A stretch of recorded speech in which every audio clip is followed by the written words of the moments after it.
लो rank का मतलब ये नहीं होता कि आपके लिए सारे दरवाजे बंद हो चुके हैं। काउंसलिंग के टाइम पर काफी अलग अलग कॉलेजेस अवेलेबल होते हैं, बट उसके बारे में आपको प्रॉपर नॉलेज होनी चाहिए कि इस कॉलेज में एडमिशन लेने के लिए क्या प्रोसेस रहने वाला है। एक साइड आपकी प्राइवेट यूनिवर्सिटीज होती है जहाँ पे इंफ्रास्ट्रक्चर, कैंपस लाइफ और एनवायरमेंट काफी टॉप नॉच देखने को मिल जाता है, क्योंकि मेजोरिटी स्टूडेंट सिर्फ फेमस कॉलेज के पीछे भाग रहे होते हैं और एक smart student less known college option choose कर लेता है। तो सिर्फ कॉलेज का नाम देखकर डिसीजन मत लो, कॉलेज की फीस, उसका प्लेसमेंट, उसका एनवायरमेंट, उसका लोकेशन और अपॉर्चुनिटीज, ये सारी चीजें देखकर ही कॉलेज अपना फाइनल करो। दूसरा केस आपका ये भी हो सकता है कि कुछ स्टूडेंट्स ऐसे भी होते हैं जिनको आगे जाके अपनी फर्दर स्टडीज करनी, उनको MBA करनी है, उनको M.Tech करनी है या फिर उन्हें कोई गवर्नमेंट जॉब की प्रिपरेशन करनी है। देन उस केस में आप एक अच्छे बड़े कॉलेज में छोटी ब्रांच भी प्रेफर कर सकते हो। इसीलिए अपनी प्रायोरिटीज क्लियर रखो और उसी हिसाब से अपना स्मार्ट डिसीजन लो।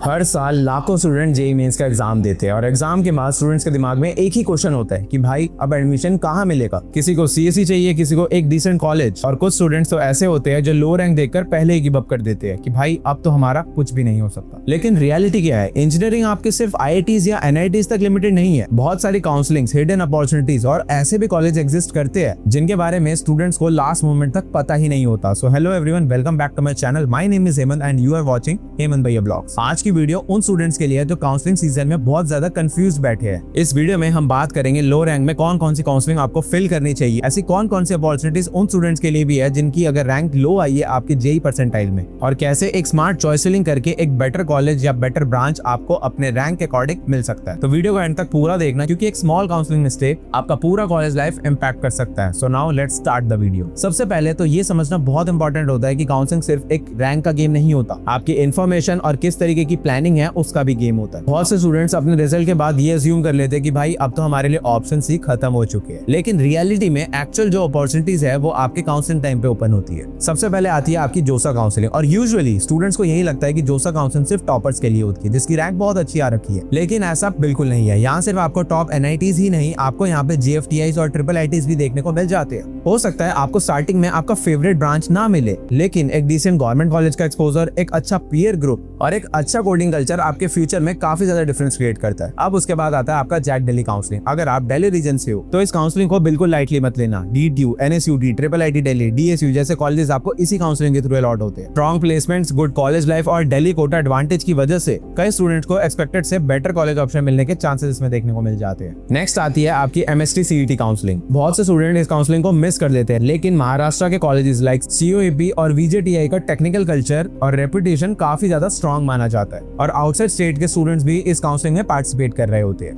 उसके बाद आती है स्टेट काउंसलिंग और प्राइवेट यूनिवर्सिटीज, और यही सेक्शन सबसे ज्यादा अंडर एस्टिमेट होता है। यूपी, हरियाणा, पंजाब, राजस्थान, हर स्टेट्स में काफी डिसेंट कॉलेजेस अवेलेबल देखने को मिल जाते हैं। प्राइवेट साइड में अगर मैं बात करूं तो VIT, SRM, KIIT, चितकारा और LPU जैसे कॉलेजेस। हाँ, हो सकता है हर कॉलेज परफेक्ट ना हो, लेकिन अगर स्टूडेंट फोकस्ड हो, स्किल बिल्ड करे, तो इन कॉलेजेस से भी काफी अच्छी अपॉर्चुनिटीज उन्हें मिल सकती है। तो काउंसलिंग सीजन में एक ऑप्शन को पकड़कर मत बैठो। स्मार्ट स्टूडेंट वही होता है जो हर पॉसिबल अपॉर्चुनिटी को एक्सप्लोर कर रहा होता है। अब बात करते हैं लो रैंक में भी CSE कैसे मिलेगी। अब सबसे बड़ा डाउट, भाई मेरी रैंक 2 लाख है, 4 लाख है, 8 लाख है, क्या मुझे अब CSE मिलेगी? आंसर है हाँ, लेकिन उसके लिए सिर्फ फेमस कॉलेजेस के पीछे भागना आपको बंद करना पड़ेगा, क्योंकि मेजॉरिटी ऑफ स्टूडेंट सिर्फ टॉप कॉलेजेस को ही टारगेट कर रहे होते हैं। इसीलिए उनके लिए जो आपके मेजर ऑप्शंस होते हैं वो बंद हो जाते हैं, क्योंकि रियलिटी ये है कि बहुत सारे ऐसे कॉलेजेस भी है जहाँ पे आपको CSE या CSE रिलेटेड ब्रांचेस भी मिल जाते हैं। हो सकता है कॉलेज उतना फेमस ना हो, लेकिन अगर स्टूडेंट अपने स्किल्स पे वर्क करे तो उसे शायद उस कॉलेज से भी अच्छी अपॉर्चुनिटीज मिल सकती है। इसके अलावा भी काफी लेस नोन कॉलेजेस भी होते हैं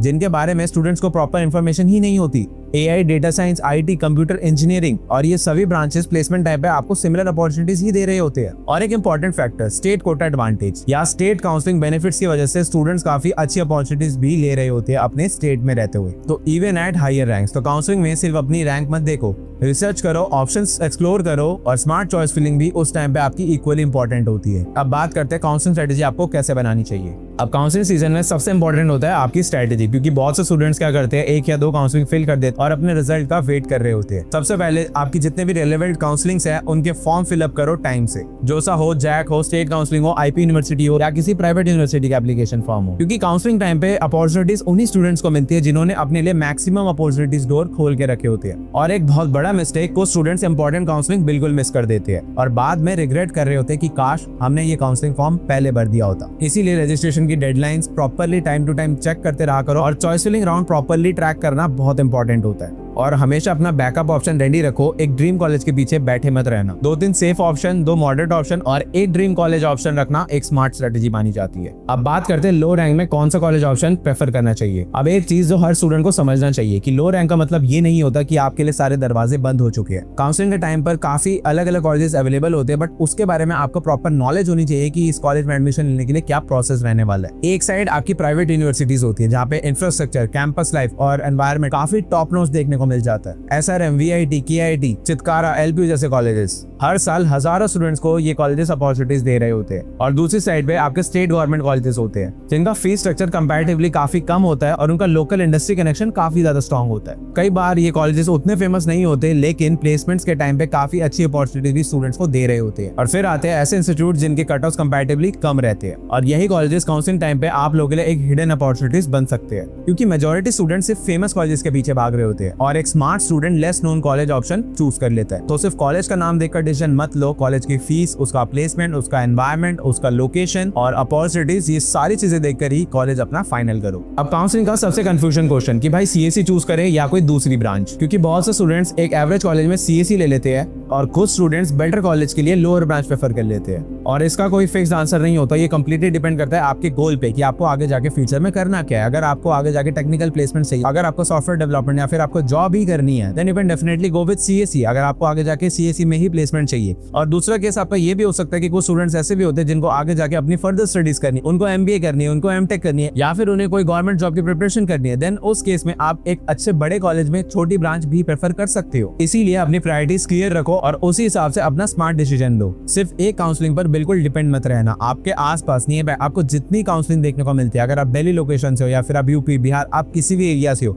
जो मोस्ट कॉमन काउंसलिंग होती है उसको डेफिनेटली भरो। आपकी जैक दिल्ली, आपकी जोसा काउंसलिंग, आपकी IPU काउंसलिंग, आपकी AKTU काउंसलिंग, आपकी MST CET की काउंसलिंग, जितने पॉपुलर काउंसलिंग है उन सबको भरो। और जितने भी आपके प्राइवेट यूनिवर्सिटीज की काउंसलिंग होती है उसमें भी पार्टिसिपेट करो, क्योंकि अगर आप देखो एक कॉलेज के पीछे भागोगी, अब भाई मुझे फॉर एग्जाम्पल अग्रसेन कॉलेज ही चाहिए और बाई चांस अगर आपको उस कॉलेज में एडमिशन नहीं मिलता तो आपके बैकअप ऑप्शंस भी सारे रह जाते हैं। इसीलिए जितना हो सके आप काउंसलिंग में पार्टिसिपेट करो।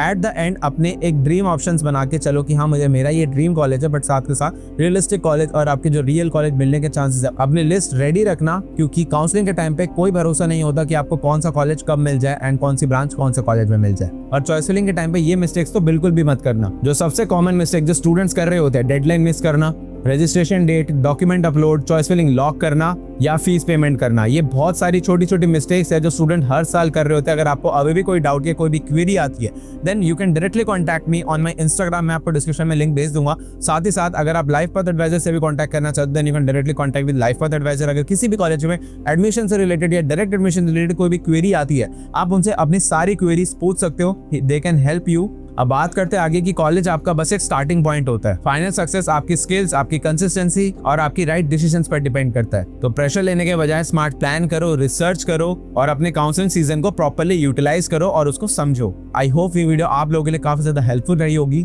अगर वीडियो पसंद आए तो लाइक करना, अपने ओन फ्रेंड्स को भी जरूर शेयर करना जिनको अभी भी बहुत ज्यादा क्वेरीज या बहुत ज्यादा डाउट्स है एडमिशन से रिलेटेड, और चैनल को सब्सक्राइब कर देना और साथ ही साथ वीडियो लाइक कर देना। मिलते हैं आप लोगों से ऐसी और भी वीडियोस में, तब तक के लिए बाय बाय।